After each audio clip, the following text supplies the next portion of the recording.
Okay, so I've got my new to me 2009 Honda ST1300. I've had it for about a week, and I'm doing a little service today. And of course, I always fail to shoot the before. We're going to change the oil, and I'll do more of the actual oil change. And we're also changing out the differential fluid, which I have already drained. I took out the drain plug. This is the drain hole here, and then this is the fill. And so I'm just letting the last little bit drip out. And I got what is seemingly approximately 5 ounces, they say, is what's going to go, what's in there. And then I'm going to replace it. The recommendation is 80 weight gear oil. This is 75 to 90 synthetic.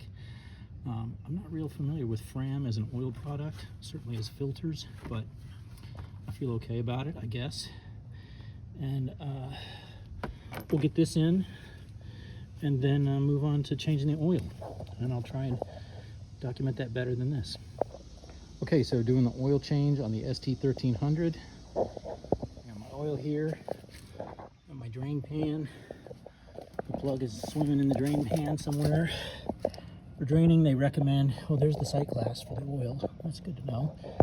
They recommend putting it on the kickstand when you drain the oil, because the oil plug is offset to the left side facing forward of the bike. So we drain the oil on the kickstand, and then we're going to refill it. We're going to set it up on the center stand and then fill it for level there. So there you go.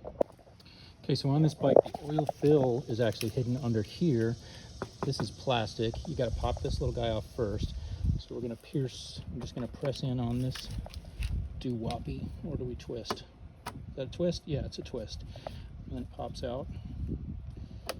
And then that whole guy will come right off fairly easily. Okay, that's all a one-handed operation there. And this will be a two-handed operation where you slide this forward and pull it up. A lot of people say this is difficult, so I'm going to do the difficult part off camera because I'm holding this phone in my hand. Okay, so once again, off camera, I have just put the drain plug back in. I used a 17mm socket for that. And I know that there is a torque recommendation, but I use my best judgment. I've been working on cars and motorcycles, etc. for 40 plus years, so I have a good idea of what's tight and what's not. But watch me eat my words. And then next we're going to come back here and take off this oil filter. First we're going to put it up on its center stand before we do that, because it's easier to access with the center stand down than it is up. So and we're going to have to cover up that exhaust over there so that it doesn't get oil dripping on it as we do that. I've seen some people use tin foil, and we'll see if I can effectively get some tin foil in there to prevent the oil from dripping all over that exhaust header right there. It's the collector pipe, I think, where all the exhaust comes together in one place. Okay, so the filter that I'm using is the same one that I'm replacing, the KN2041, I believe is the correct one, and this has a nice little feature on it. It's got a built-in 17mm. Honda seems to like the 17mm for maintenance, so I should be able to remove the existing one with the assist of my socket with the extension on it, and then put this one back on and give it a little snug up with the wrench here, because I don't know how many times you've changed oil in your life, but man, I've used a lot of swear words when a filter refuses to come off and you can't get a wrench around it and it slips, and you end up piercing it with a screwdriver and using that and mangling it. And yeah, if you've done more than 3 oil changes, you've been there. So thank you for the nut there, K&N. Hopefully it does what I need it to do. All right, so now we're at the filling time, and again, I'm gonna tell you about it and then do it and then show you the after effects. But I've got the 4 quarts of Honda 10W40. Did I want 10W40? I sure hope so. And I've got a little bit more 10W30. The recommendation is 4 quarts and 5 ounces. So I've got this little funnel, and we're gonna put it in right here through that filler cap hole. And then we'll check it in the sight glass that's down here and see how it looks. All right, so looking at the sight glass, doesn't want to focus very well. It is above the upper level limit line, but I have not turned the engine over yet. But you can see how nice and clean it is. So I'm going to turn the engine over, let it run for a minute, and once the oil gets distributed through the filter and all that jazz, I believe it's going to get down to that lower level or somewhere in the mid-range. We'll see.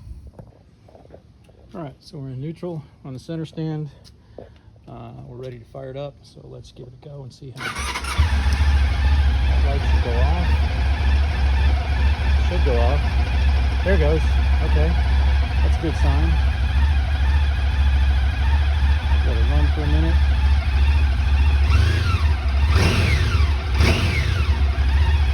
Sounds good. I don't think the sight glass circulating through there now. So it's hard to tell exactly what the sight glass has to say. And you can hardly hear me. So let it run for a minute and we'll shut it off and check the sight glass again. Okay, so as predicted, the oil has come down now. It's at the lower level. And ooh, let's touch the header there. That's hot. And see, it's coming back up a little bit. So yeah, I could put a couple more ounces in and I think we're safe. And you can already see the oil having a detergent effect, cleaning some of the dirt out of the engine because the fresh oil has already browned up a tiny bit.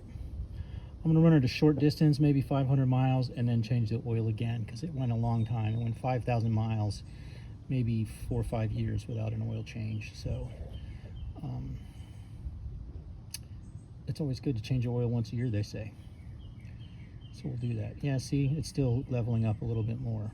Doesn't need much. It's kind of in the mid-range. I'll give it a touch more. Okay, so that's it. We're done. Oil change is finished. Tools are cleaned up. Sight glass is looking good. You can see that fresh little bit of oil in on the top there. It'll mix down again a little bit. We're at the upper limit, not too high. It's all good. And we're going to go take a ride up to the north side.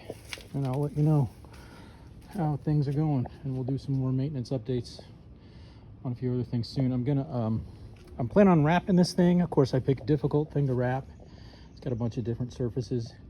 And then I'm also going to wrap the exhaust headers in a heat tape because these bikes are kind of famous for a lot of heat coming up right through the center of the saddle area. And these are the stock exhausts, which kind of low flow. There's a couple different brands that recommend higher flow exhausts that might help push the heat out the back. I'll let you know. You'll see more. Thanks. Bye.